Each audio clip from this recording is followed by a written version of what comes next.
Hi guys and girls, it's Pete, Mindwiseman's channel, aka Maverick Outdoors, and today is the 24th of May 2014, and as you can see I'm at the Bushcraft show, which is going on somewhere over there in that field. And then my broadside, just here you can see the space. So I slept in that half arch tent last night, just about seating space in it.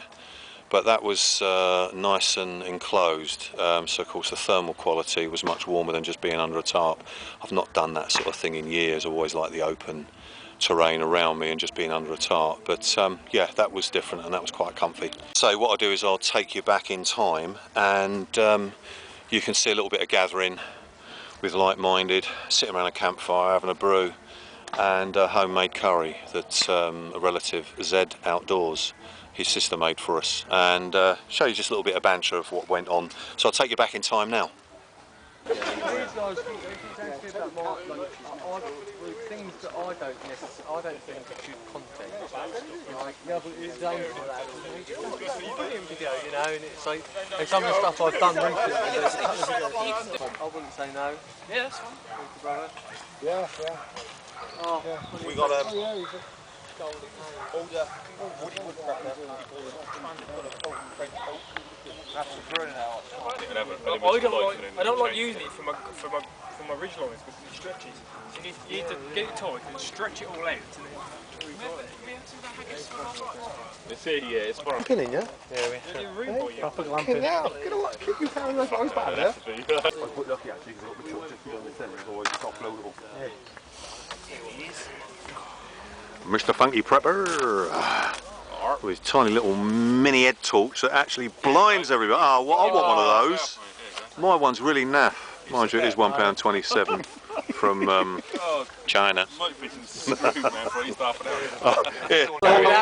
We Keystone cops like we had hold of it. Oh, man. It and then climbed up and cut it. Yeah, we should have done it. It went up there, yeah. Right, we're ready to have some scoff in a little while. Some of the lads have pitched up, as you can see, this parachute, and we're going to have some scoff. It's actually homemade curry by Zed Outdoors, his sister, her recipe, and it's going to be a real communal food time. So all the guys that are in or under Zed's parachute have invited us over. So there's about, I suppose, nearly about a dozen of us, all going to sort of chew the cud, chew the food, and have a really good time at the Bushcraft show on the Friday night.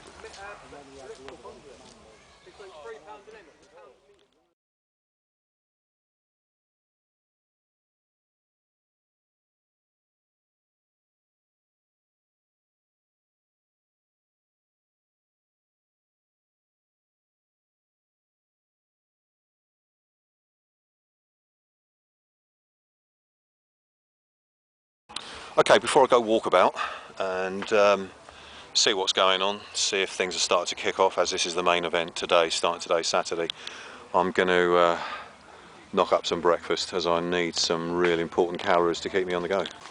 Here's a little tip for you. When you've, say, used a mess tin or any cooking vessel that you've eaten out of, say like that mess tin there, and you're giving it a quick sort of cold water rinse out and then wiped it over a bit of tissue or something, the next day, rather than say getting a big wash bowl, I want to use that water in a moment to rinse out my cup as well. And as it's boiling up, just turn it on its angle and it will just clean.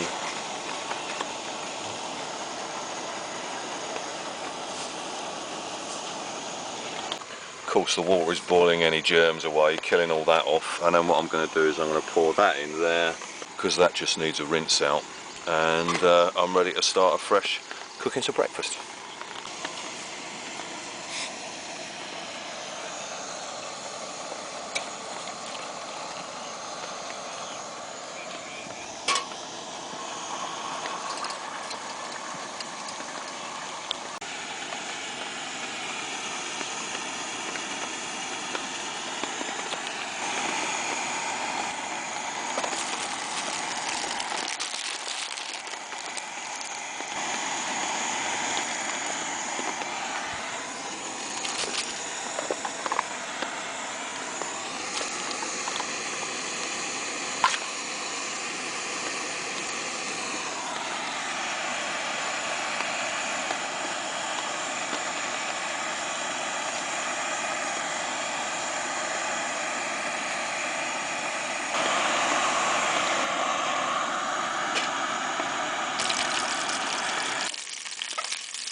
cooking breakfast in the fresh air. Oh, the aroma's aromatic and yummy.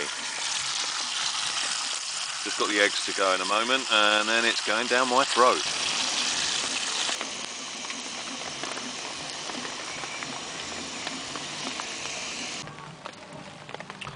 Okay, so I was making space in the mess tin. Of course, the bacon and sausages I left on there on the bread, and they still remained warm. Obviously, they cooled down a little bit. They didn't go cold.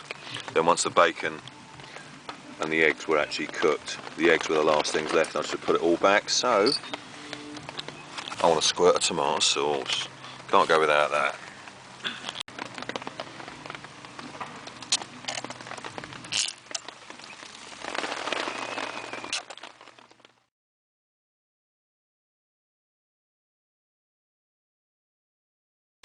There's been sort of intermittent showers. There's a little bit of a light one now.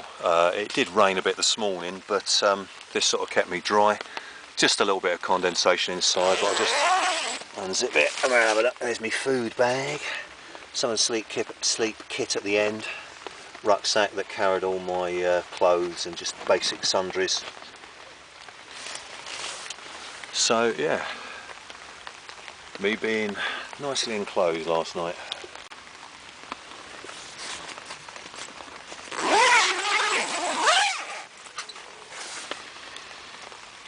Right, I'm going to put my waterproof hat back on and go for a walkabout and see what's going on this late Saturday morning come afternoon.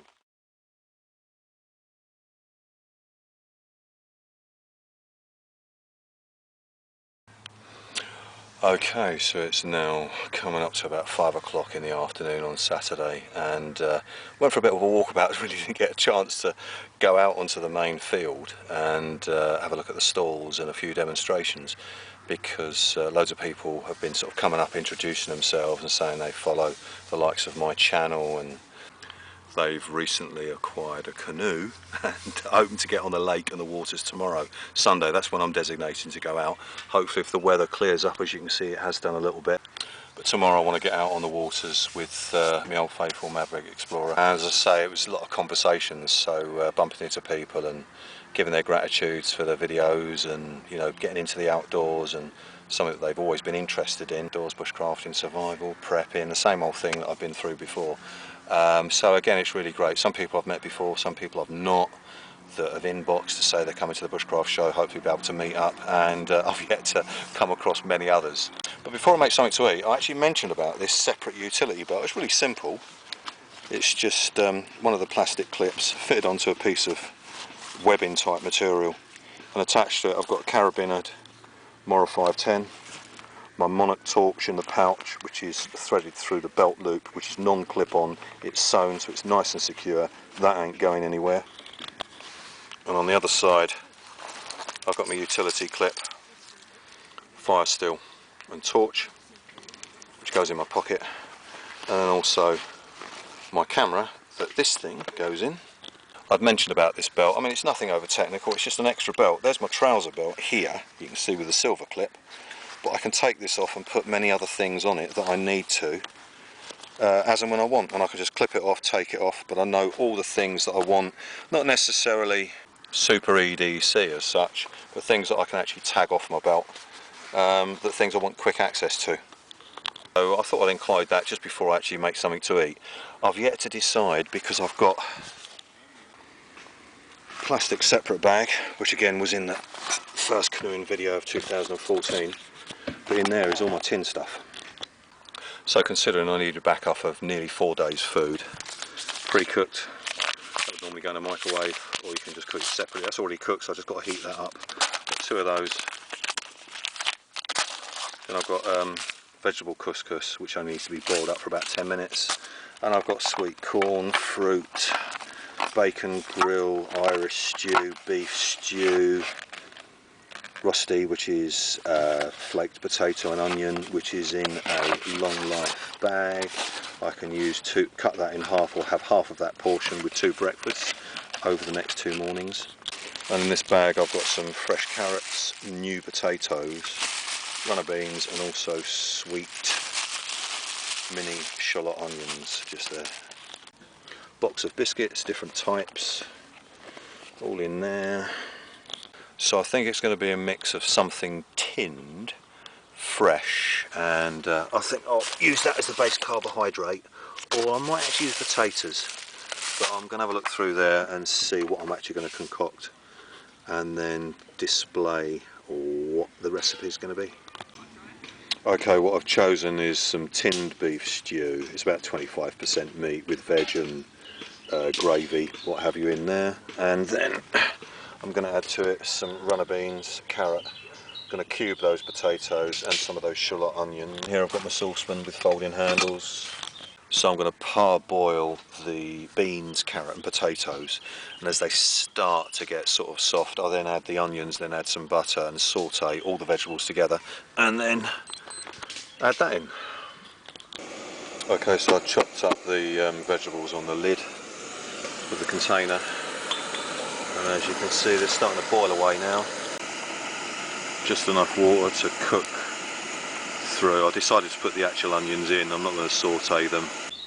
You'd have seen these sort of meals before, but I mean, you've got something that's not going to perish. Shelf life on that's about 2-3 years from now. And of course the vegetables, fresh vegetables, washed and bagged up, providing you keep them in a cool temperature, could last for up to a week before they start to dry out somewhat.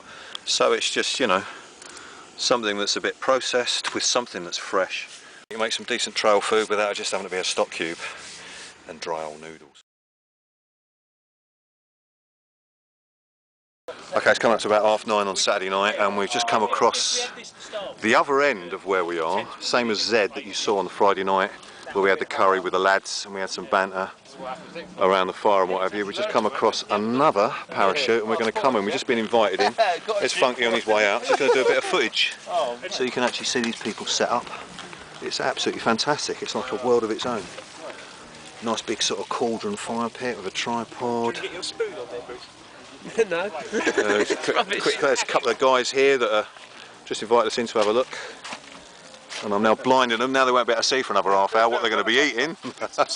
Oh, that's brilliant, spot on. Yeah. Massive, well done to itself, isn't it? You got in here. Ron managed to catch and skid an umbrella earlier. Oh right. He's kept the That's hide. your headdress, is it? He's kept the hide to make a poncho out of, and the skeleton he's going to use to hang a boy's onesie on. That's nice for survival when you actually the SARS are coming out, search and rescue. We won't miss that in a hurry. Not quite for stealth, but otherwise. Oh, spot on, chaps. Yeah. So what you got in the foil? Some ribs. Mike, spot on. Pork ribs. Nice one. Yeah, we've already had the burgers. Nice setup, chaps. Right, we'll leave you to it. Won't interrupt you. Thanks for inviting us in, guys.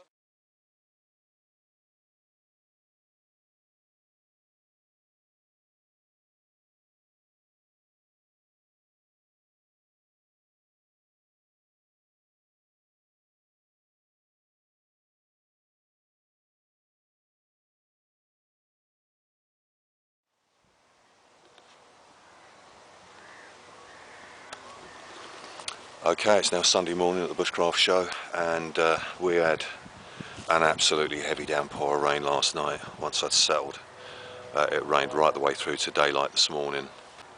And hollows where some vehicles that have been driving around, just, you know, just vehicles parking up their tents, have churned all the ground over. It's all been wet and sodden, obviously, from the floods from the beginning of 2014 and the end of 2013. Of course, the water table hasn't settled yet, so any heavy downpour of rain is really just going to sort of flood up to the surface. So you can see I've got muddy boots. Didn't have my gaiters with me or protective over boots because we were not, well, yeah, we weren't expecting it to be as muddy as it was. And there's me lightweight waterproof trousers, sort of you can fold up and put in your pocket. Add those on all night, and if you imagine sort of from the ankle up to the knee, they're inside out to sort of dry from the condensation. So if it's wet on the outside, it's not that important. But you don't want to put them back on again if there's a little bit of condensation through your own body warmth on the inside. So, but if you can imagine from the ankle to the knee, it's just caked up with mud. I mean, it looks like the mud that's on that bit of admin ground sheet there. But everyone's trying to keep their spirits up as best they can. We're hoping the weather is going to change. You know, we thought it would yesterday. First time I've used this, as I've mentioned before, single skin, prone to condensation.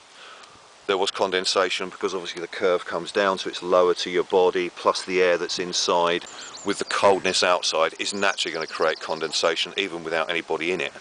So of course that was sort of dripping down a little bit yesterday, and I was getting inside sort of just a little tiny bit of pooling. So as long as it stayed central and didn't touch the undersurface of the tent, then I stayed dry.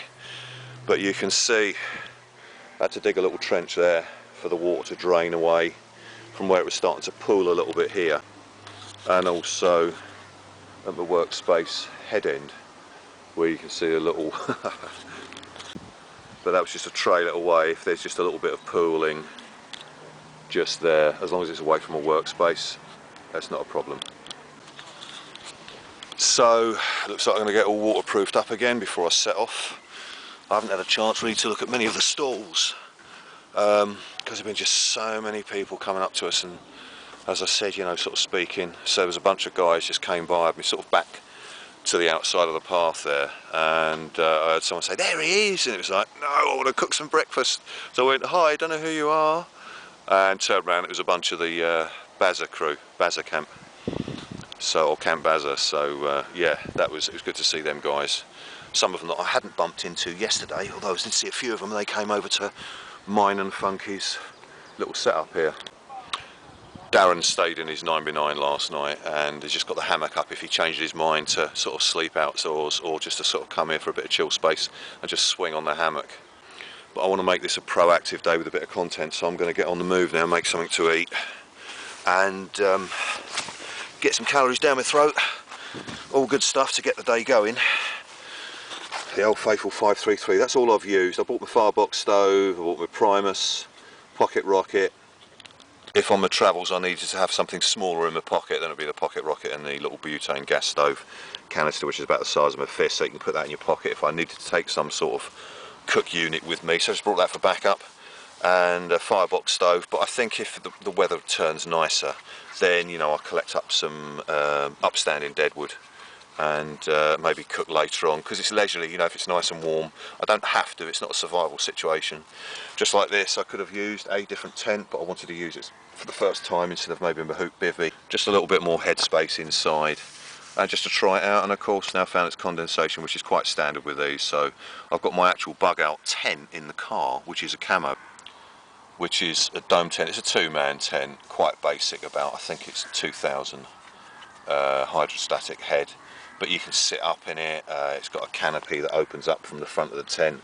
You can put a couple of basher poles, and you've got a canopy to cook under from the inside of the tent. Bigger, but I bought that in case I thought, well, I might actually go out in the field with the lads, and I might even pitch that up later on, I don't know. But we need to sort of get the morale boosted, something to eat, and hopefully the weather will lift, because there's quite a flotilla of us that want to go out on the lake. And we've got to do that between 10 to 6 o'clock, because after 6 o'clock at the Bushcraft show, the licensed fishermen, the guys that are actually in a fishing club, have actually got priority to use it after 6 p.m. And it just makes it more sort of convenient to do things if the weather's nice. I say, it's not, you know, if it was a survival situation, then fine, you don't have to have the mod cons with you. But when I did get condensation the first time yesterday, after the first time sleeping in this tent, obviously compare that to a hoop bivvy bag, totally different world.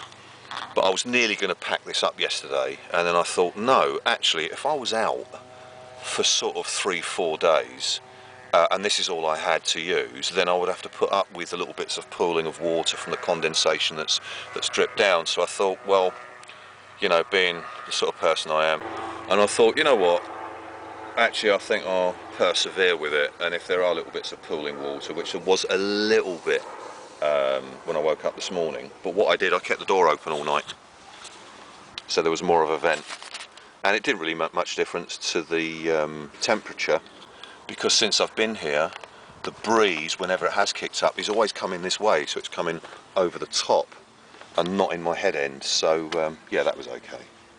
So unless I get a flash of inspiration to pitch up maybe with a bug out tent for the first time, I've had that for 6 years and I've never used it. Pitched it in the garden to test it, but I've not actually used it out in the field. So if I get a bee in my bonnet and I think, yeah, I'll just put that for the last night, then I might go out where Roach and Funky and some of the other lads are set up with their bug out vehicles and maybe spend the last night there, but I'll just see how the day goes. But anyway, I've got to get some calories down my throat, so I'm going to get that on the go now.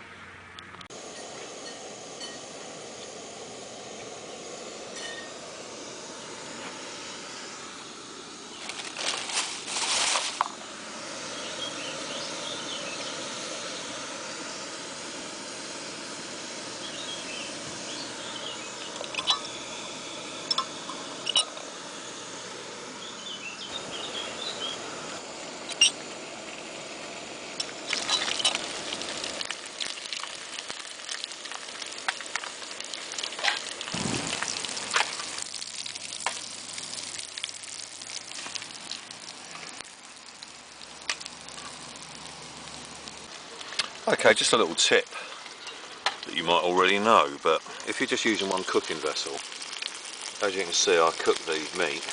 It was already pre-cooked, but just heat it up, crisp it up a bit. Then once that was cooked, I piled it up and put it to that end. Did the mushrooms, pushed them over, and then where the heating element is sort of underneath the final bit that I want to heat up, but I actually drained off the leftover oil. Alright for calories if you need it, but I didn't want this to be a really oily and slimy breakfast. So once I'd finished cooking the mushrooms, I poured the oil in this tin. So all I've got to do now is wait for the cheese and tomato flavoured spaghetti rings to heat up. This is staying warm. Bread and butter, brew, and get that down my throat. Yummy. Okay, I want to be optimistic here. I haven't got my waterproof jacket on. I've just got my homemade fleece smock on top of my t-shirt and sleeveless body warmer. But I've got my bum bag with monies, phone, bits and pieces, and then separate utility belt with me camera, pouch, knife, torch, but I've got waterproof trousers, so off I go.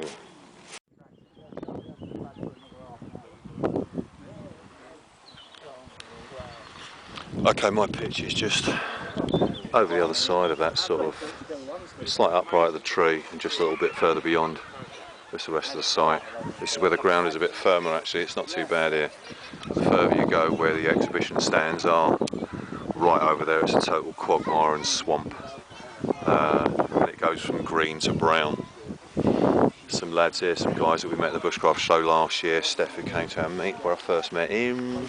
So you've got people out actually on the campsite, which is designated for tents, and 4x4s, bug out vehicles, which have then got their lean-tos built into the lift up back door and all that sort of thing.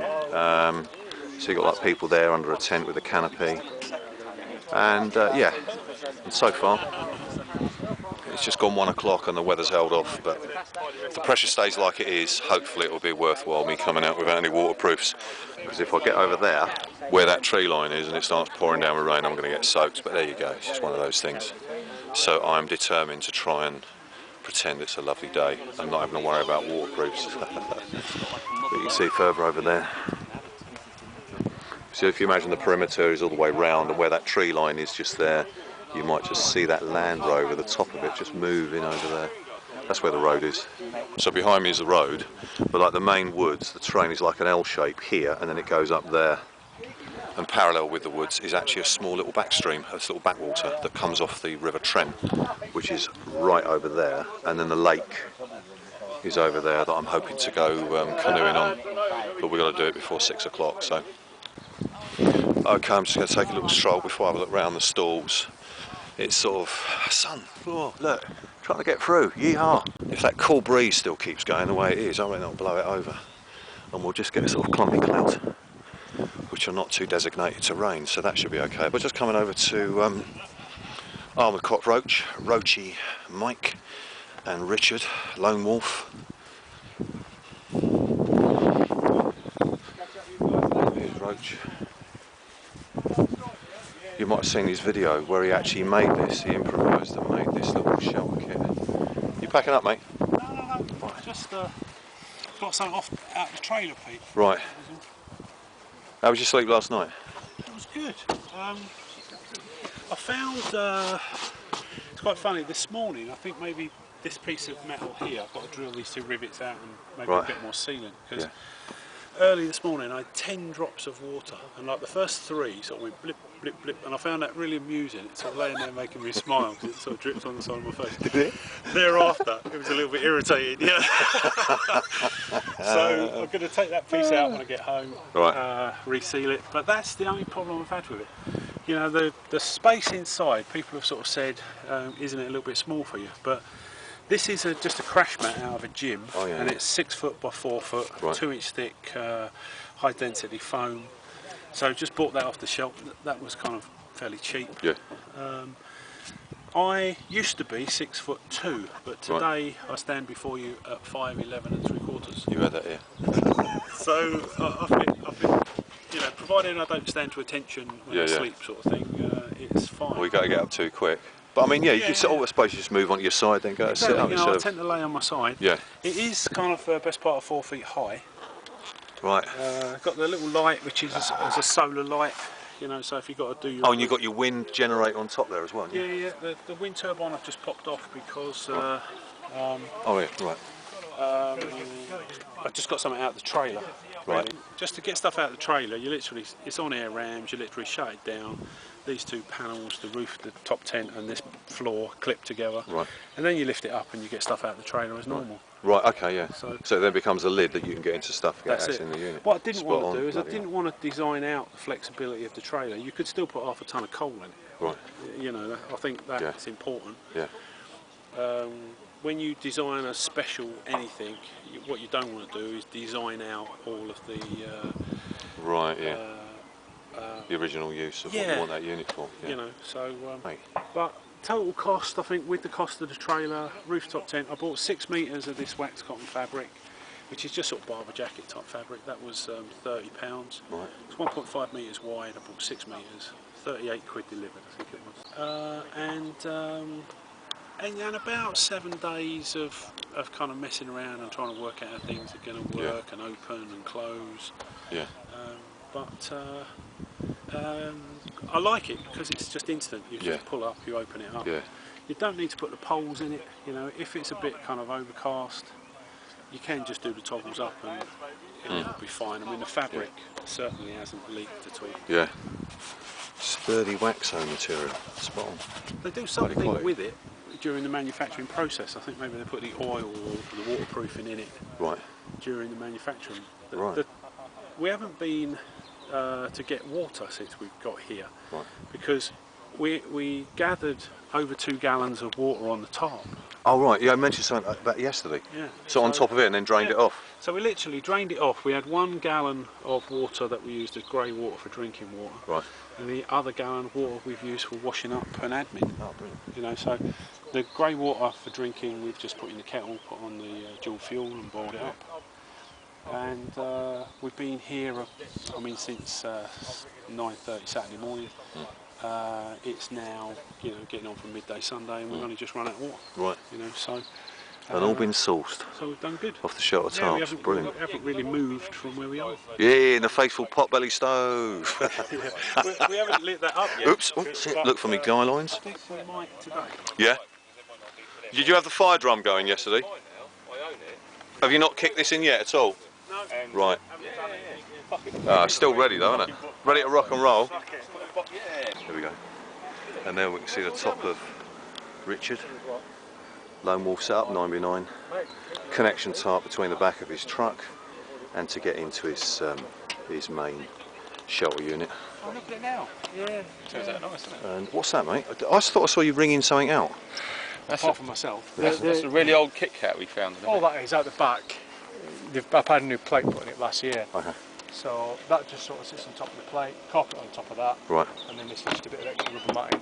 Right. So I'm just taking it all out because it gathers moisture and it leaks in a bit. Right. They all do. So Yeah. all this is off the old floor. This rust discoloration. Right. So I'm just making sure the new floor. So then the upper surface right. is like, oh, that's sort of Yeah. rubberised, right? On top of that, carpet and that. Spot on. All the stuff you can, you know, want on the back of it. Then Yeah. I'll just get it out and give it air so it doesn't rust through again. I wish you'd stop interrupting. Anyway, carry on. Talk to my hand, under my face, talk to my hand. Oh dear, oh lawsy, Rosie. I don't know. Alright, looks as if the cloud's starting to clear a little bit. I've taken my fleece top off, as you can see. I've just put it around my waist. And now what I'm going to do is see what's going on in the stalls further up near the main exhibition, which I was saying is sort of further up that way where I'm looking. But yeah, it's a nice cool breeze, and I think it's going to be a bit milder weather now, so all good stuff. You can see it's all sort of waterlogged, this track, so it's 10 times worse over there on that other half.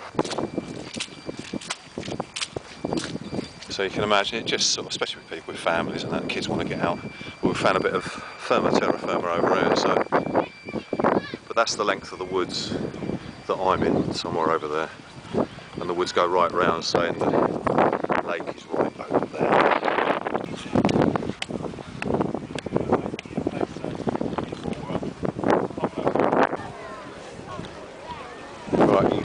it is over there. The demonstration's going on. Rifle shooting, air rifle, axe throwing, archery. Here we go, home from home here.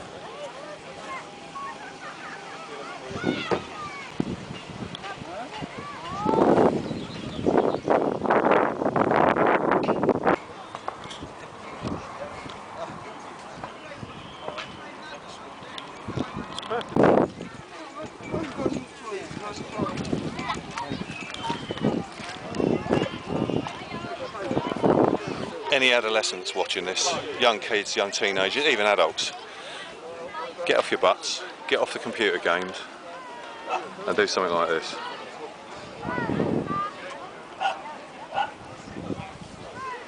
I might pretend Darren's my dad and he's going to take me for a go on that. How can you let my rather overgrown son have a go on this right? Over here, son. Over here, son. Dad, can I have a go? No, Dad, can I? Don't start running off, son. You keep close to I me. wanna No, go. you behave yourself, or there's no lollipop. There's a famous Bushcraft store. You can buy a lot of kit.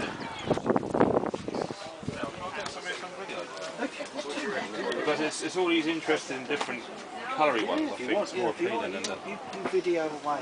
Yeah, you can carry on, just talk through them. So what have we Hello, got here? mate. All right. Hello. Hello, Daz.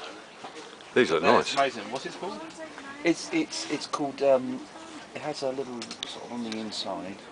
There we are. Oh, gotcha. South China abalone. What materials are actually in there? Anyway, It is genuine abalone. What's abalone by the mark? It's a shellfish. It's a shellfish. Yeah. Wow. Pete, have you ever seen anything like that? No, not at all, mate. Never. Never. Fantastic, isn't it? That is psychedelic. Am I being a bit of a durbrain here? Are these profiles?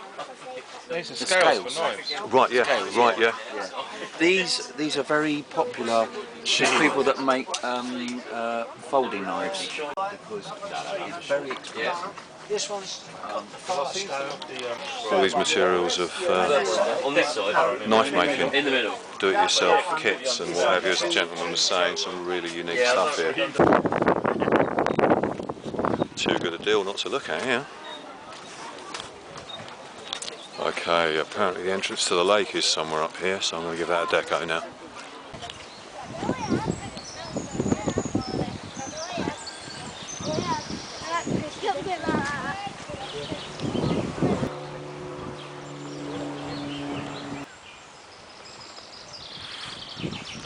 So that's the River Trent, which is pretty fierce.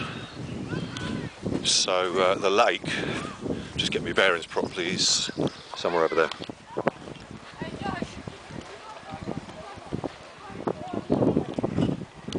Mate, yeah, The River Trent, we just walked from the River Trent.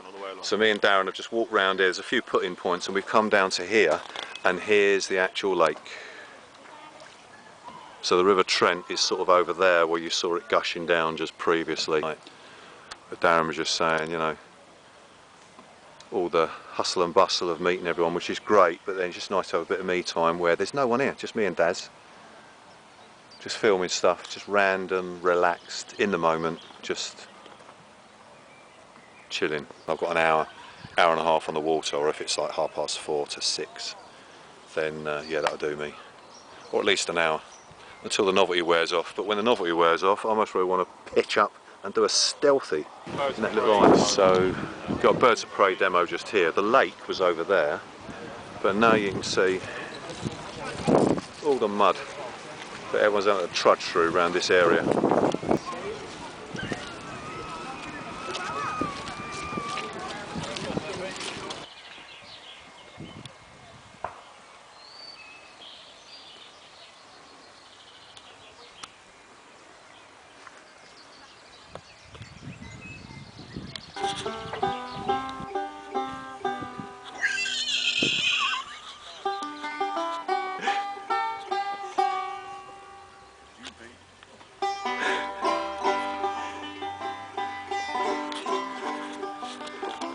Here we go.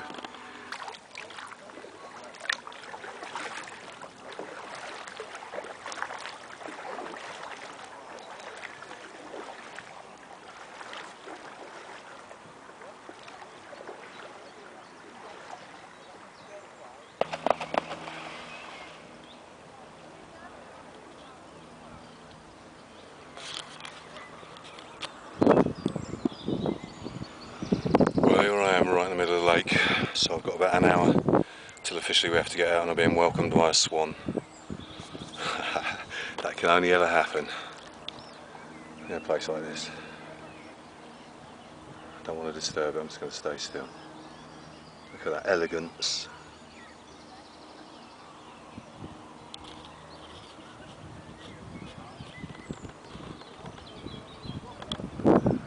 So here I am just floating in the moment.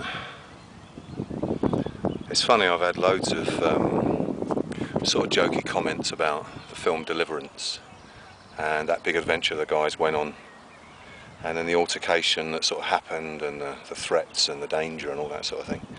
And when they come across the outback people, the sort of hillbillies, the family that sort of welcome into their, I suppose, into their porch or front of the house, and they play the banjo, that tune. And I've never had that played when I've gone onto the waters. And Scott of Wessex Blades, quality mate, that's absolutely spot on. Actually going on the waters, that's a legendary bit of music, and quite a poignant, I suppose, historic part of my canoeing experience. Is the first time that I've gone onto the waters to that tune, so yeah, it's quite unique. Quite unique.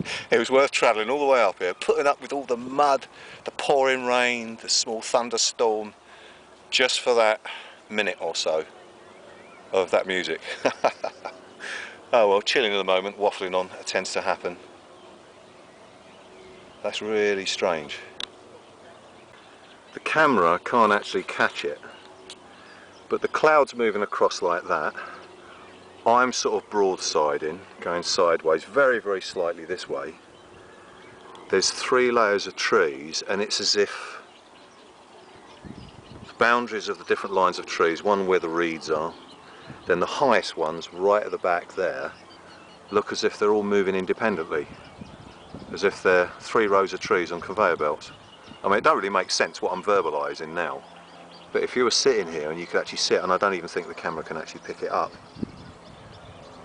but it's as if everything's moving randomly from each other, and it's creating a bit of an optical illusion. That's a word, optical illusion, or 2 words.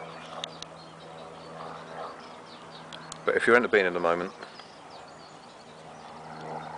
then you know where I'm coming from. Just sitting in the most midpoint part of the lake. The sky's clearing.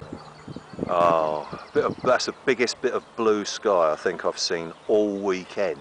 I mean, there's some dodgy clouds up there, but the shape of them, even though they're a bit grey, the shape of them and the direction of them is not going to create any torrential rain. A few little spits and spots a bit earlier when I was wheeling all this kit over in the canoe to get them in the lake.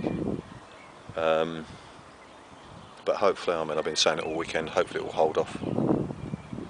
But yeah, it was worth the trek, taking a long route round to stay on the firmer sort of grass, wet grass, rather than going through all that stodge when I was going back to my basher to get the trolley and then go to the car to get the kit.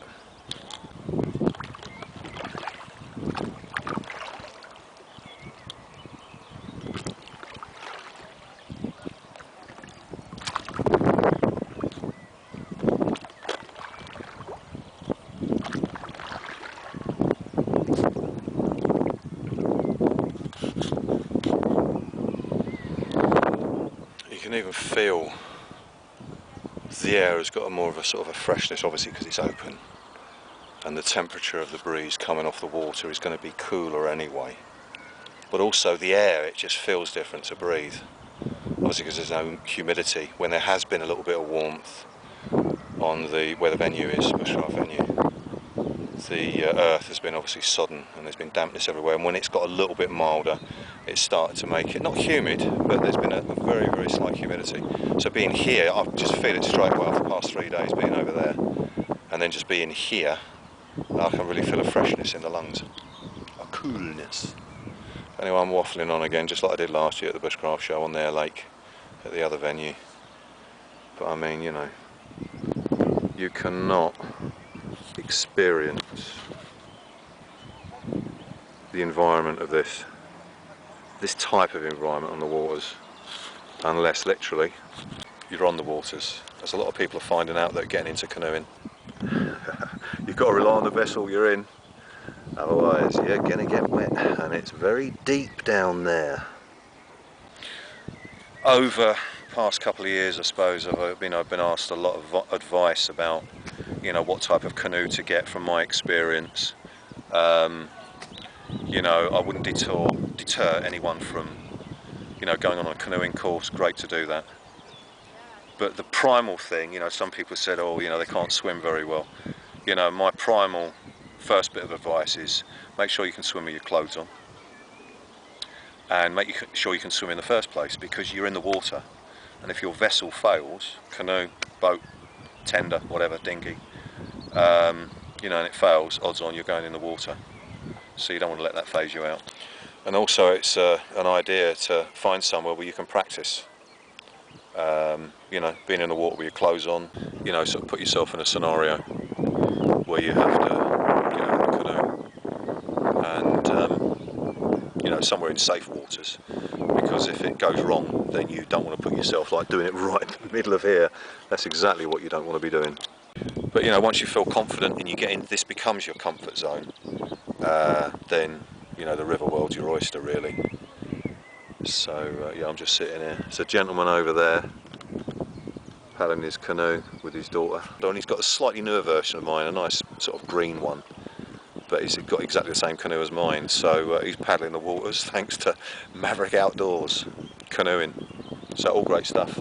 I'm hoping to see a few other people that have already been into canoeing, you know, and also others that said there's going to be a big flotilla following me about. All good stuff, all good stuff. Okay, so I've been out on the water now for a good 40 minutes. Just had a bit of a conversation with a guy that was with his daughter. It's quite bizarre. I was just sitting like now, just floating. It's a bit stiller, calmer water over here than what it is over that area. I think it's just a little bit of a wind trap there, and you can see it's much stiller here. As you go further up that way, it's just catching the wind. So it was sort of broadsiding us a bit and blowing us a bit sideways. So we've got all different types of canoes. So I think I'm going to do a couple more laps and just paddle around, make the most of the water. But we're just sitting at this end, this still water area, and just having a conversation. And the guy that's with a lady with the Canadian canoe just gone by, the hard shell, he said, we've heard a rumour that these inflatable canoes are just talking sun loungers. And literally it's as stationary as I am now. And we were just sitting in the middle of this lake talking. Bizarre, but good. While people were looking on from the bank thinking, oh, I want to go in the canoe. Nothing ventured, nothing gained.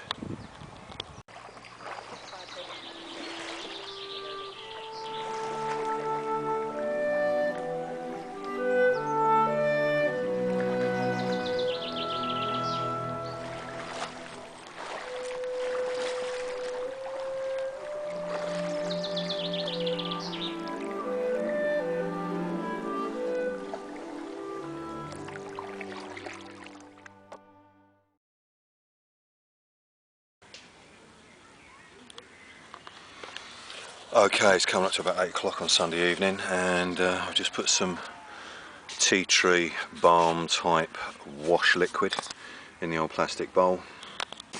My wash kit, toothpaste, toothbrush. I mean, this is mainly for sort of hygiene. It's got silver ions, so sometimes you just do a wipe over and then you just use just a quick squirt of that. It sort of helps just with the hygiene, so you don't get sore under your arms. Wash kit. I went and filled up the 10 litre. I need about just over 2.5 litres left, so I filled it up, put a couple of litres. This bowl normally holds about 4 litres. I think it's Dutch Army issue. I had a folding bowl, I haven't used this one for a while. So I'm going to have a cold water flannel wash. Upper body first, and then rinse over, and then lower body for hygiene.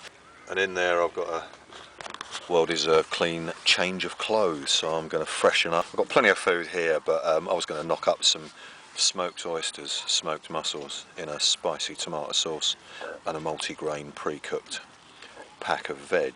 But Roach saw me come back after I put the canoe away and said fancy some beef stew, so I'm going to spruce myself up and go over to Roach's bug out location, his bug out vehicle. So anyway, freshen up time, bring it on.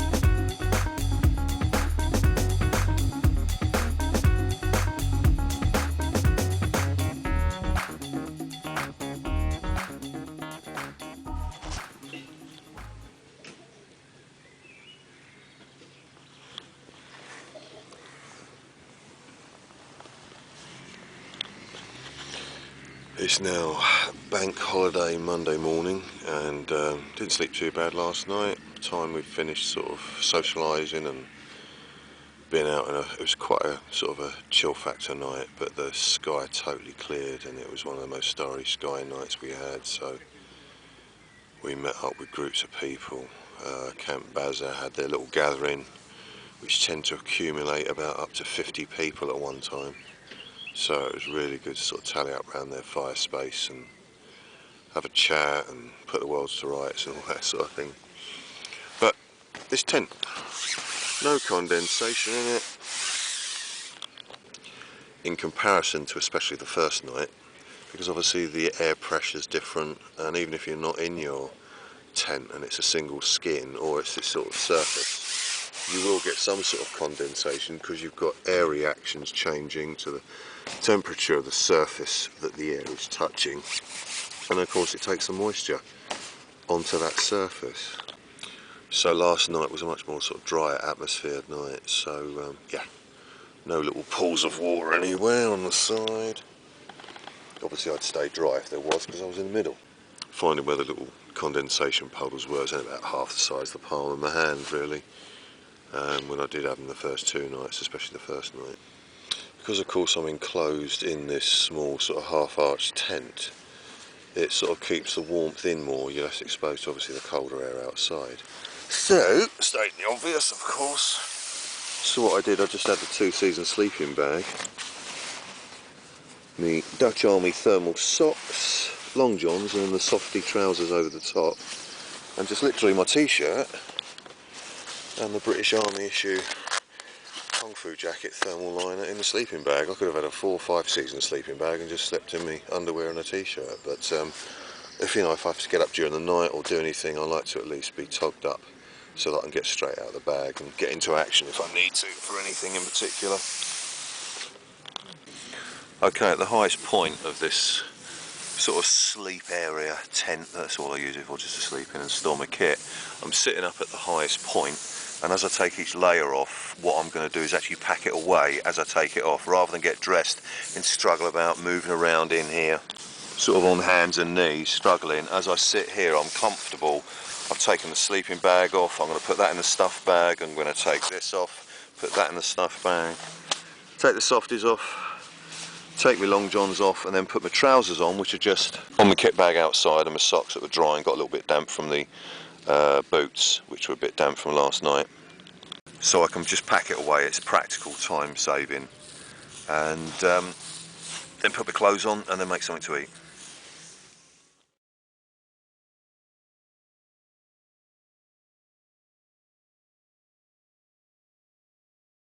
In some recent bashes that I've set up, I've sort of explained how I've aligned in. What I'm going to show you is actually from the start. So when I'm sort of walking about, I was going to go by the river, which was over there, then near the lake, but I thought, well, the logistics, if this starts getting muddy, I've got a long way to trek all my kit. The strategy was to set up the basher first, then go back to the car, trolley, rucksack, and then just bring all the rest of my kit over.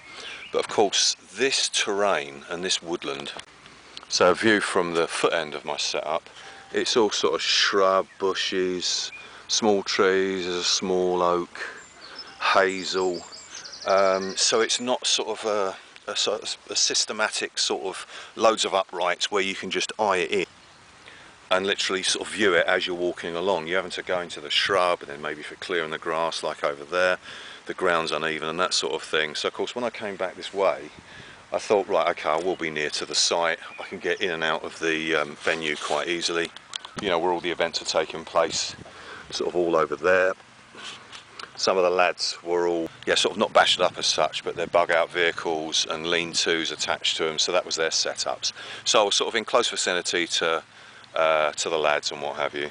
So when I came back to this area and decided I was going to pitch up here, you can see the two uprights. So if I'm starting from, normally I would actually show you the basher and where I've connected it, but actually I've taken the basher down. Good idea, ground sheets, if they're a bit damp, fold the wet surfaces into themselves, so then the outside dry surfaces are exposed. But there was a bit of condensation, so before I struck down the shelter, I took the ground sheets off first, and now the condensation, alright, it's just a very, very slight drizzle, but under the canopy of the tree, this is virtually dry now, so when I put it in my kit bag, you know, it's not going to get all musky and horrible. I'll still give these an air anyway, and of course this one that was under the tent, which is a 6 foot by 3 foot, that's sort of drying off. So good idea, ground sheets, turn the worst parts inside, the cleaner parts on the outside. If there's any dampness, let it dry while you're striking down a basher. So I've got the two side bits here, there and there, as well you saw, and of course this end, so it's very symmetrical from that one to that one there. So I sort of work on it like the 4 angles of the compass, north, south, east, west, but of course it's not up, down to your left or right. It's literally, if you're looking at a plan view, where you know you want your footprint, and then how it's structured to have your head height and what have you gauged from that. So you can sort of see it there. It's quite a symmetrical cross, one line that way, one line on the middle, and I knew that was going to be the footprint setup. Well, we're ready to leave now, aren't we, boys? And this is the barrier against armoured tree surgeon. Craig de Freitas. The bull in a china shop. Hiya, Craig, okay? The leaf-like bloody tarp dance. With Sorry, strings. Craig, you asked for that one. Yeah, with strings quartet by 2 of his feet, his head and 1 arm. Yeah, right. Bang, ding, bong. Should have been a busker. Yeah, Craig, if ever anything happens you can't do tree surgery, yeah, be a busker. It's the crack.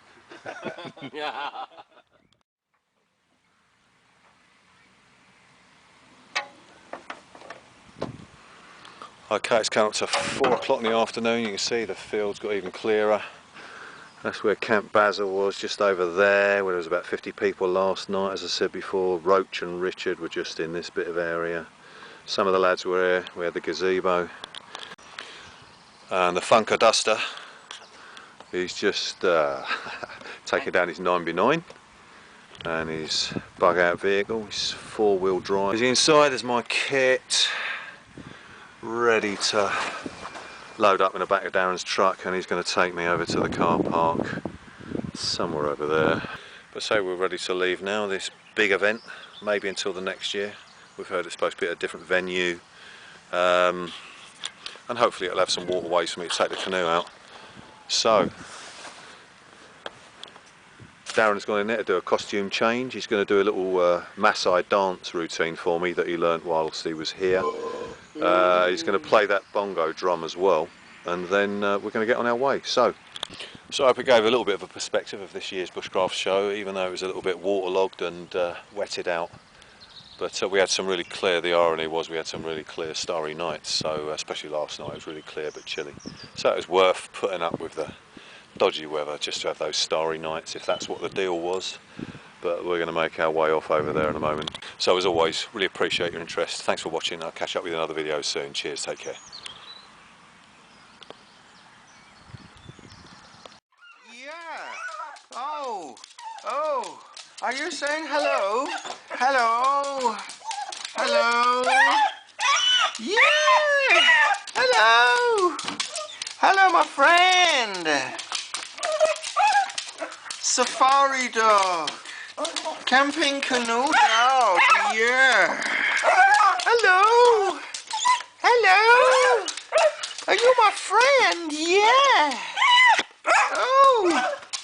saying hello?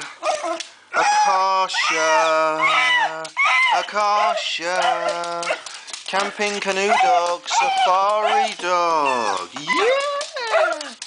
You alright? Give us your paw then. Give us your paw. Give me your paw. Yeah. And the other one. Give us your paw. Yeah, I know. Yeah. You've been a good girl with your other 3 doggy friends. Yeah.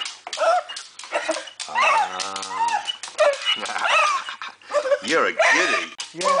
Hello. Hello. You're a good girl.